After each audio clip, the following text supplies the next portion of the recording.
পদ্মা সেতু প্রকল্পে বিশ্বব্যাংকের বিরুদ্ধে মামলা করতে পারবেন ক্ষতিগ্রস্তরা, মিউনিকে সংবর্ধনা অনুষ্ঠানে বললেন প্রধানমন্ত্রী। কানাডা কোর্ট এত বছর পরে বলে দিল যে এটা মিথ্যা, ভুয়া, বানোয়াট এবং এটা কোনো না।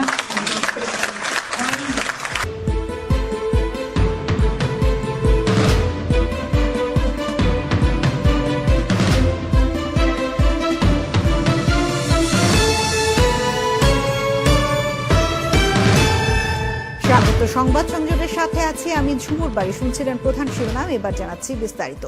ফুড গ্রেড অ্যালুমিনিয়ামে তৈরি টপার প্রেসার কুকার রান্নায় 55% সময় বাঁচায়। Topper pressure cooker. পদ্মা সেতু প্রকল্পে বিশ্বব্যাংকের দুর্নীতির অভিযোগকে চ্যালেঞ্জ হিসেবে নিয়ে বাংলাদেশ জয়ী হয়েছে জানিয়েছেন প্রধানমন্ত্রী শেখ হাসিনা। জার্মানির মিউনিকে স্থানীয় আওয়ামী লীগের সংবর্ধনায় প্রধানমন্ত্রী বলেন, এই প্রকল্পে অর্থায়ন বাতিল এবং কানাডীয় আদালতে মামলা করার কারণে ক্ষতিগ্রস্তরা বিশ্বব্যাংকের বিরুদ্ধে মামলা করতে পারবেন। ইউরোপের প্রতিনিধি নুরুল ওয়াহিদের তথ্য ও ছবিতে থাকছে প্রতিবেদন।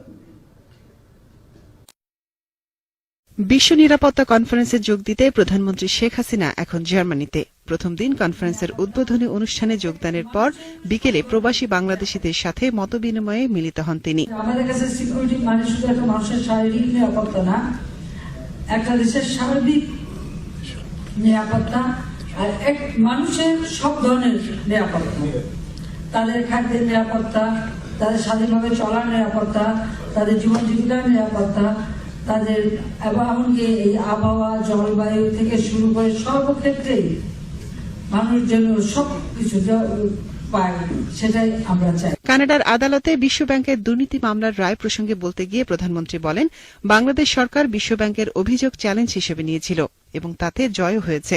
ওখান থেকে নাকি আমরা সবাই ভাগ খাইছি, আমার মন্ত্রী, আমার উপদেষ্টা, আমার বোনকে জবাতে চেয়েছে, মেয়েকে জবাতে চেয়েছে, সবাইকে। এমনকি আমার ছেলে জয়কে 3 বার স্টেট ডিপার্টমেন্ট থেকে নিয়ে গেল, বললো তোমাদের অসুবিধা হবে, হিলারি এটা সহজভাবে নেবে না।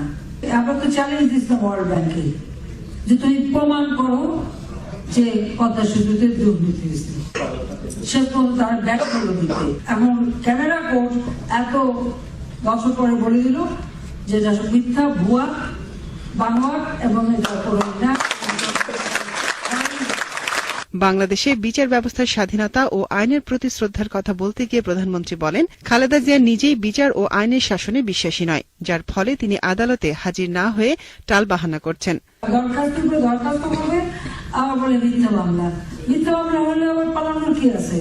এটা তো পরিষ্কার, সকলের কাছে পরিষ্কার যে টাকা দিয়ে এদিকে টাকা দিয়ে চুরি করে খেয়ে নিছে এবং সে টাকা দিয়ে মেরে দিচ্ছে, এটা সবাই জানে। প্রধানমন্ত্রী তার সফরের শেষ দিনে কনফারেন্সে নিরাপত্তা ও পরিবেশ বিষয়ক আলোচনায় অংশগ্রহণের পাশাপাশি জার্মান চ্যান্সেলর অ্যাঙ্গেলা মার্কেলের সাথে দ্বিপাক্ষিক আলোচনায় বসবেন।